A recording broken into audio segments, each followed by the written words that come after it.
Hello, welcome to our Bible study. My name is Clint McElroy, and today we'll be in 1 Kings chapter 9. We will be meeting today at 10 a.m., so please join us if you can. If you're sick in any way, please don't come to the auditorium, but instead stay home and enjoy the streaming service. We'll also be meeting at 9 a.m. for classes. You're welcome to join us for those as well. If you'd care to, you can join us in the auditorium to watch this class on the large screen there. We want everyone to remember that we have these English Standard Version Bibles available from the World Bible School that we're making available to anybody who would like to have one. If you care to have one, please contact our church office and we'll make arrangements to get you one. We want everybody to remember that we have bulletins available in the foyer that have a listing of all those who need of prayer and other things having to do with our calendar for the coming month. If you want to be informed on such matters, grab one of those bulletins from the foyer. As is our custom, we also want to remember the story of the two men on the road to Emmaus. They were joined by a third man on the way. When they got to their destination, he revealed himself to be Jesus, the Christ, risen from the dead, and he quickly left their company. They recalled after he left their presence, while he had been with them, there had been a burning in their hearts.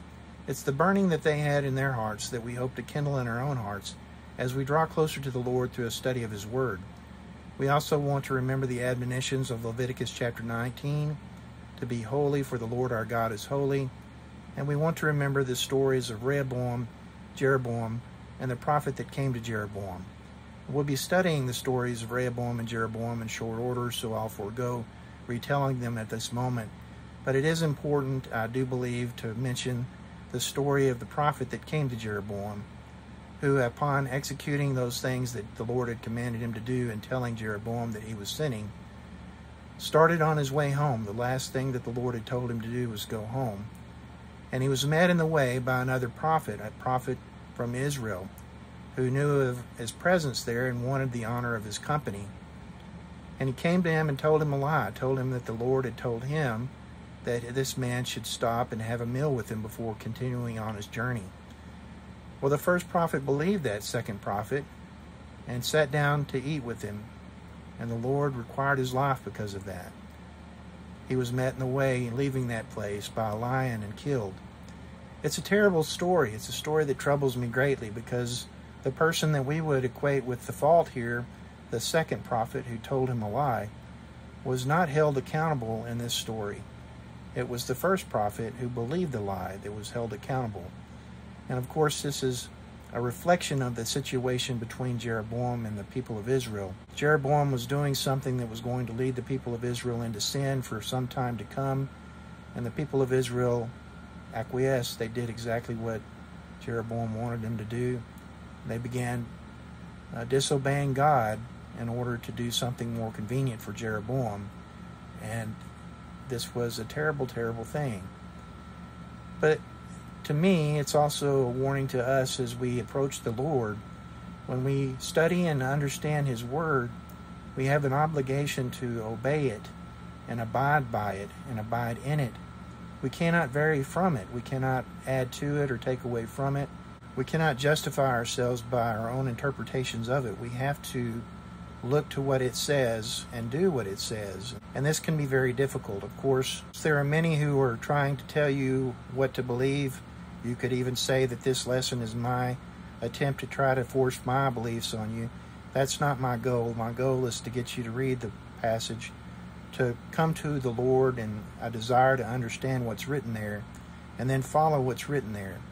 If you find that anything that I've said in my interpretation of the passages we read is inconsistent with your understanding of it, I hope that first and foremost you'll follow your understanding of it, but that you will also come to me and let me know how that differs from what my understanding is so that I can look into it further as well.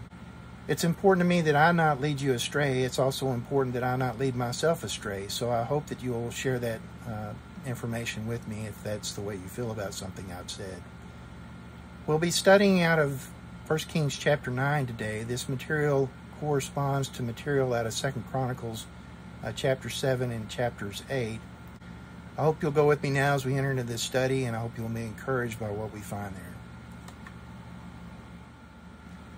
1 Kings chapter 9 from the English Standard Version. As soon as Solomon had finished building the house of the Lord and the king's house and all that Solomon desired to build, the Lord appeared to Solomon a second time, as he had appeared to him at Gibeon.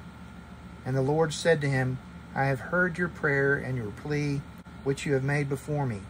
I have consecrated this house that you have built by putting my name there forever. My eyes and my heart will be there for all time. Verse 4. And as for you, if you will walk before me as David your father walked, with integrity of heart and uprightness, doing according to all that I have commanded you, and keeping my statutes and my rules, then I will establish your royal throne over Israel forever, as I promised David your father, saying, You shall not lack a man on the throne of Israel. Verse 6.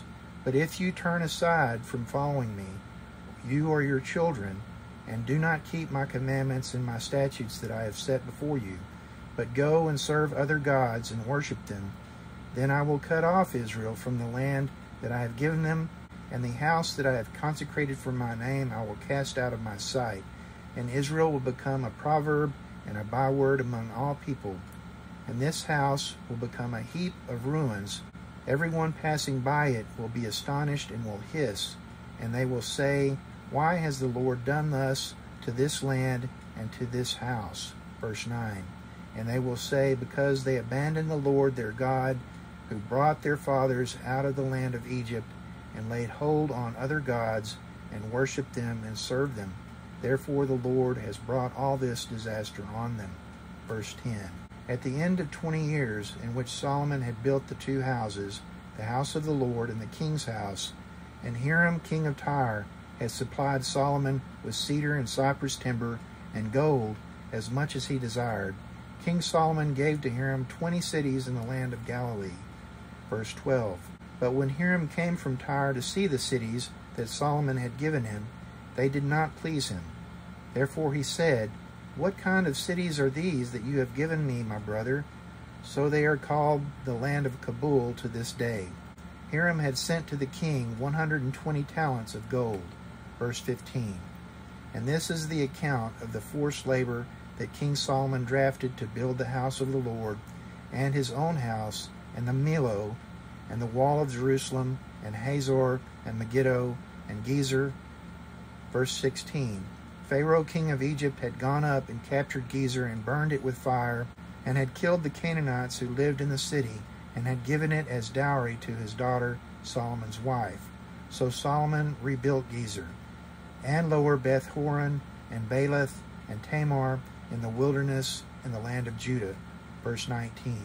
And all the store cities that Solomon had, and the cities for his chariots, and the cities for his horsemen, and whatever Solomon desired to build in Jerusalem, and Lebanon, and in all the land of his dominion.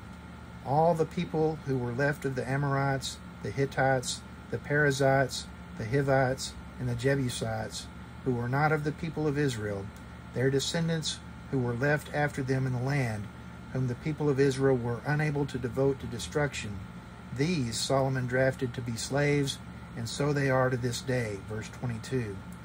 But of the people of Israel Solomon made no slaves. They were the soldiers, they were his officials, his commanders, his captains, his chariot commanders, and his horsemen. Verse 23.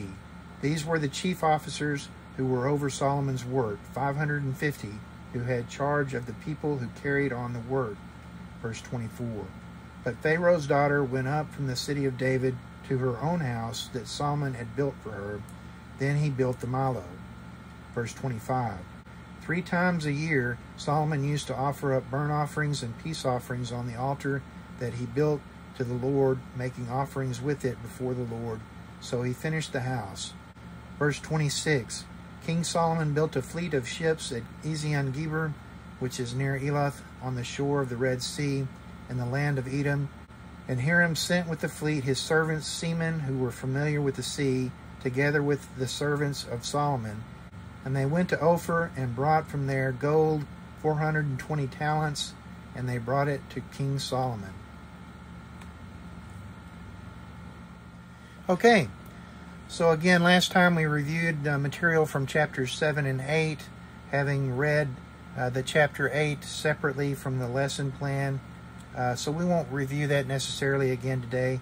I will say this, there's something that I've been intending to say, and it is relevant to this passage today, because the materials out of 2 Chronicles chapters 7 and 8 and the other chapters that correlate to chapter 8 of 1 Kings have very similar information in them, to the point where it's probably not worth the effort to go and study them separately, except for one small matter. Other than some of the numbers don't correlate between the two chapters that should obviously be matching. There's a record in Chronicles of the responsibilities of various groups of Levites toward the elements of the temple and the temple worship that were being established here by Solomon for the new temple, which were very similar to the functions of the same Levites toward the tabernacle. So this is interesting to me only as a footnote and only as regards the source of information that both the books of the Kings were written from and the books of Chronicles. So the books of the Kings, being 1st and 2nd Samuel, 1st and 2nd Kings, were not the original books that this material was written down in. These are a summary written possibly along the way or at a later point, not the same time as the Chronicles, from other materials I'm convicted of. I'm convinced that there were daily records written through all the different administrations of the different kings that were the source of these histories. They were written down as a summary of the important parts of those books. And these books, I believe, are referenced throughout these manuscripts. As we read through, we see that there are references to the books of the Kings. Those books, I think, are the books that are actually the chronicles of the daily workings of the different administrations. I don't have any proof of that, and I don't know that any number of people support that idea, but there are definitely materials here that are copied from some other source, both in the Kings and in the Chronicles, that are not original material written for those books. And that is only of note because Chronicles is definitely based on similar material than the books of the Kings, but again, it contains different material. And of course, some of that's due to the different purpose of the book of Chronicles, which was to reestablish a desire in the hearts of those who were going back to rebuild Jerusalem and the temple to serve God and serve Him the way that the peoples had before, or better than the way the people had before, in the time of Israel and Judah, prior to the captivity. So this was the purpose there, and these things are not obvious to a casual reading, but if you start looking a little harder, you begin to wonder why these things are written almost word for word identical in some passages and then quite different in other regards.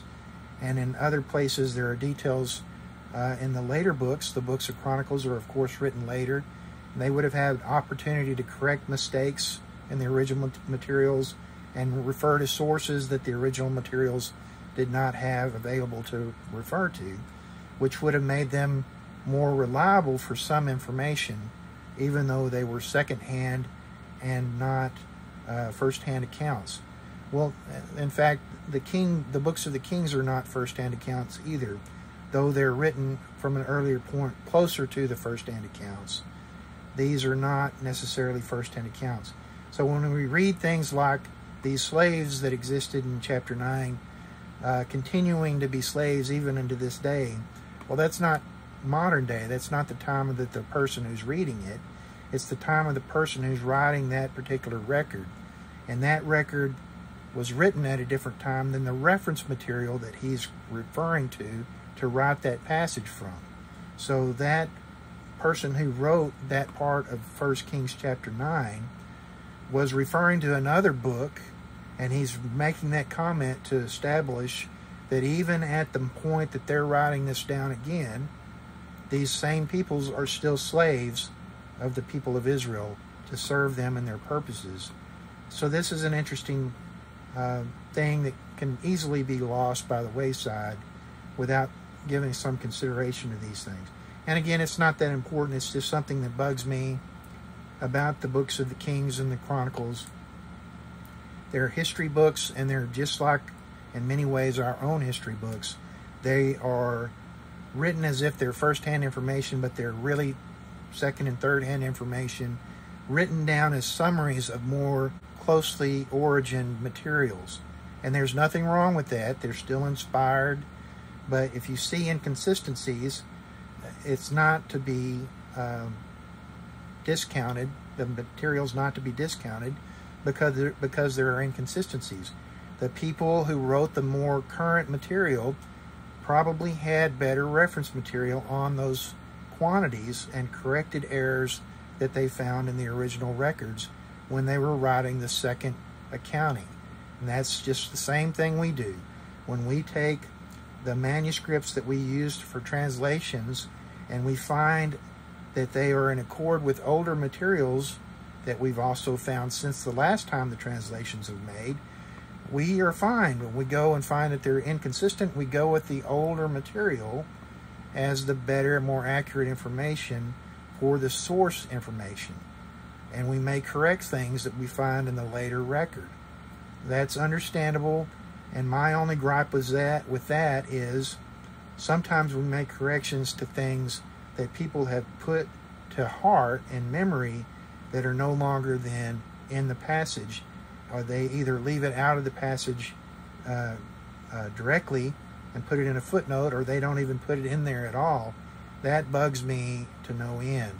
I would rather have a parenthetical inclusion of that material so that someone reading it will realize that while they're reading it, this material is not in what we've found to be older material, more reliable older material, but it's still something that somebody's put to heart. And there may be a reason for that.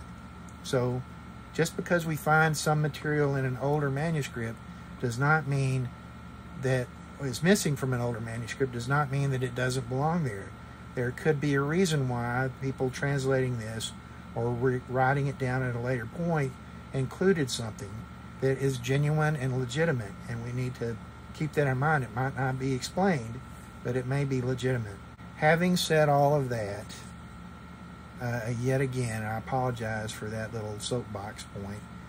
The passage does expound on some of the behaviors of certain Levitical groups, and to me, this clues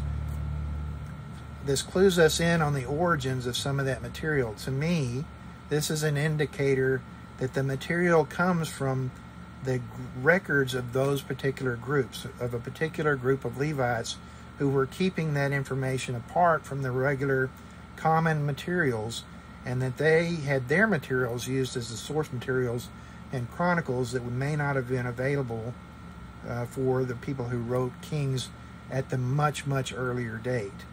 So, that said, I find that interesting. I think that supports that idea. It's just a theory. It's just an opinion, and you should not take that as anything more than my opinion on a matter that, of course, obviously bothers me. Starting in verse 1 of chapter 9 then, not going to review any further the materials out of chapter 8 necessarily. Solomon has now finished building the house of the Lord and the king's house. And the Lord again appears to Solomon a second time in verse 2 as he had appeared to him, and it says at Gibeon. So remember when he started to go about building the temple, he had gone to Gibeon to make sacrifice at the tabernacle there. And while he was there, he was asleep, and the Lord came to him in a dream. So this, I think, is an indication that likewise, this time, he's sleeping, and the Lord has appeared to him in a dream. And he says, I have heard your prayer and your plea, which you have made before me. I have consecrated this house that you have built by putting my name there forever. My eyes and my heart will be there for all time. Well, Clint, you might say, we know there's not a temple in Jerusalem today, so how's this statement true? Well, it's true because God puts a caveat on it, and we'll read about that in a moment. It says, continuing here in verse 4, as for you, if you will walk before me as David your father walked, with integrity of heart and uprightness, doing according to all that I have commanded you, and keeping my statutes and my rules, then I will establish your royal throne over Israel forever, as I promised David your father, saying, you shall not lack a man on the throne of Israel. So this is God reaffirming his promise that he'd made to David to Solomon, that if Solomon would continue following the Lord and his rules and commands, and honoring him with his whole heart and with uprightness, he would continue this promise that he had promised David. And then we get to verse 6. But if you turn aside from following me, you or your children, and do not keep my commandments and my statutes that I set before you, but go and serve other gods and worship them, then I will cut off Israel from the land that I have given them, and the house that I have consecrated for my name I will cast out of my sight, and Israel will become a proverb and a byword among all peoples. And guess what happened? Solomon made this mistake before he died. He was led astray, and although God didn't immediately destroy Israel because of it, we find the story of Rehoboam and Jeroboam immediately following the story of Solomon. The split of the kingdom occurs. Israel is led away into error by Jeroboam. Rehoboam doesn't do much better, but he manages to keep the promise alive, at least for Judah. But ultimately, the different kings, and by the way, if you're missing out on Scott's lessons on Wednesday night, they're absolutely incredible. I hope that you'll take the opportunity to go and listen to those lessons on the different kings. He's way ahead of me in Kings and Chronicles, but those materials, those lessons are absolutely astounding. He's very comprehensive and very good about bringing out the different points on the different kings that I hope that we'll be able to look into in short order. But his recent lessons on Hezekiah are absolutely awesome. I really appreciate his efforts there. A great encouragement to me. It's a great story, and one that is not without some importance to us as Christians today. Many of the things that happened to Hezekiah in particular were prophecies, prophetic in nature, toward the Messiah and the church and what would become the church later on, and how we, what I've described in my own lessons with Solomon here, we are the temple of the Lord, and the church is his manifestation. His name is there forever, and that's how this promise is sustained, even though the Lord allowed the temple to be destroyed. The church is the temple of the Lord among men today, and his presence is manifested in the hearts of the believers for all men to see and to glorify God because of. And that's why it's imperative that we glorify God in our walk, that we reflect his glory among men, that people see the love that we have before their eyes toward one another, and recognize that this is the love of God manifested on earth. Now, that said, this was a terrible curse that did come to pass. The people of Judah did finally lose the temple, and they were taken into captivity for many years, and that's another study and also an important one. And these things that Solomon prayed in his prayer in chapter 8 came to pass, and the people called out to the Lord for forgiveness, and they were given the opportunity to return, and that's where we get the Chronicles from. It's a great piece of history there, and it needs to be studied by us, even though it doesn't pertain necessarily directly to our salvation. It is the root of all of that that we talk about when we talk about the gospel.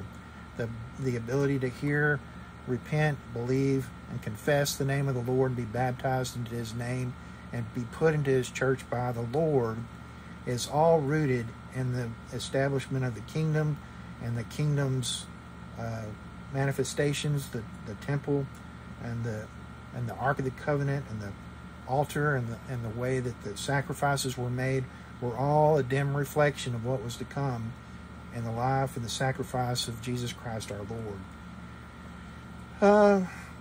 Again, that's an aside. It goes on to describe Solomon's other acts, this terrible thing that would become a prophecy of destruction for Judah, for Israel and Judah. For Israel and Judah did come to pass, of course. In the time of Christ, the temple existed again because it was rebuilt, and it was rebuilt again by Herod at a later date to be as close to the glory of the original temple as possible without actually quite matching it. Solomon's other acts: at the end of 20 years, Solomon built the 2 houses. He gave these things to King Hiram, and this is a reference that I was referring to in the previous lesson. Hiram was given these 20 cities for all the efforts that he'd made on King Solomon's behalf, and he didn't like those 20 cities. And he came from Tyre to see those cities, so he was not already in Jerusalem doing all the things that we see described in the chapter 7. He was in Tyre. So this Hiram that's described in Kings as being the one who did all the casting of bronze and the embellishment of the temple, those things I don't think were done the way it's necessarily written. He's credited because it was a person from Tyre, and I think Chronicles is the account in Chronicles is probably more accurate as to who the actual person was. Having said that, it said that this land was called Kabul, and that the total amount of gold that Hiram had given to King Solomon was 120 talents of gold. Then it gives the account of forced labor, which is accurate and consistent between the two accounts, between the two stories, one in 1 Kings and the other in 2 Chronicles, all up into the number of officers of the Israelites who were in charge of the people. That's different, but this accounting of the peoples left in the land, the people that were supposed to be destroyed by the Israelites when they took over Canaan, were left behind, and now they were enslaved for the service of creating the materials used to construct the temple and the king's home. So these were the fate of those people that were left behind in Israel. It's an interesting thing. So this was not the will of the Lord. The will of the Lord was that they would be devoted to destruction. And we see through a study of those parts of the Bible that refer to that time, when the people came into the land, it was very difficult for them, not because of the militaristic aspect of taking a fight to these people, but because they were required by God to completely destroy them. They were required to kill not just the warriors, but the people in their homes in the cities. And this became an issue to a lot of the Israelites. They didn't enjoy that at all. They were not a people who liked to engage in warfare, and this kind of killing became disgusting to them. And so when we read about how the families of Joseph and Caleb went on, and I'm speaking from memory here, when their families continued to fight against the people, the original inhabitants of the land, the other Israelites were giving up the fight. They didn't want to continue that fight anymore because they found it unpleasant. It was a bloody mess, and it was unpleasant. And this is a warning again to us. It's very veiled in the scripture. But when the Lord commands us to do something, even if it runs against what we consider to be right and wrong, we must obey the Lord. The Lord is the definer of what is right and wrong, not us. When we are called upon the Lord to do justice, He will make that clear. And it's not something that is given to Christians. We are to leave that judgment to the Lord and not be a people of judgment on this earth. Our role is to deliver people from judgment. We are to bring the good news of deliverance to all those that we encounter. When we have opportunity to share the word of deliverance, it's not because we're condemning people of their sin. The Lord condemns of sin. We're giving them the opportunity to be spared from the devastating result of sin, which is spiritual destruction. And that's a great and noble thing that the Lord has given us to do. It is in no way like the thing that was asked of the Israelites when they went into Canaan. They were going in to kill and destroy, devote to destruction everything that belonged, everything that was and belonged to these people that was alive. They were going in to kill the warriors, the men, the women, the children, their livestock. If it was alive, they were to devote it to destruction. And of course, they did not follow through completely with that, and that's why there were these people left in the time of Solomon to put to task as slaves in the service of building the temple. Of the Israelites, no one was made a slave. They were given charge over these people, and it says that 550 certain people were made officers over all the work, and it gives the different responsibilities of some of these folks. It says that Pharaoh's daughter went up from the city of David. So now I've given some thought to this over the past week about what this means, to go up from the city of David into whatever. So when they take the Ark of the Covenant up from the city of David, they may have been taking it out of the place in Jerusalem where it was, that being the city of David, or Zion, certainly that's Zion, and into the new place, now part of the city of David, the temple, to be housed in the most holy place in the temple. So it sounds funny, but I think what they're saying is they moved it from one place in Jerusalem to another place in Jerusalem. And similarly here we see that Pharaoh's daughter went up from wherever she was in Jerusalem to another place in Jerusalem. Now I think it's in Chronicles that it talks about this being in part due to because she was not holy before the Lord, and they didn't want to defile certain areas of Jerusalem because of her presence. This is an indicator to me that she was probably quite obviously an idol worshiper from Egypt who did not give up that practice. Even at this point, she was still practicing idolatry, and they didn't want her mixed in with the holier places, the people devoted to the Lord and the worship of the Lord properly. So I don't know that to be a fact. That's my assumption based on the different readings from Chronicles and Kings. You can make your own determinations on that, perhaps share them with me. Solomon offered up burnt offerings and peace offerings on the altar that he built to the Lord, making offerings with it before the Lord. So he finished the house in verse 25. Talks further that he built a fleet of ships, and I think this is a different fleet of ships than those which had been utilized to bring the timber from the areas of Tyre. But he did build these ships with Hiram, and I say that because I think that the ones that were built for that purpose, from bringing timber from Tyre, were built by Hiram in Tyre, and they were basically just big clumps of the building material bound together and then shipped down from down the coast to the place where they were broken up and used as timber for construction. That's consistent with the description given in the passage. This was a different purpose. These were actual boats that were built for the purpose of going to this Ophir place and recovering gold there. And it says they brought 420 talents. It says here in my footnote that a talent was about 75 pounds.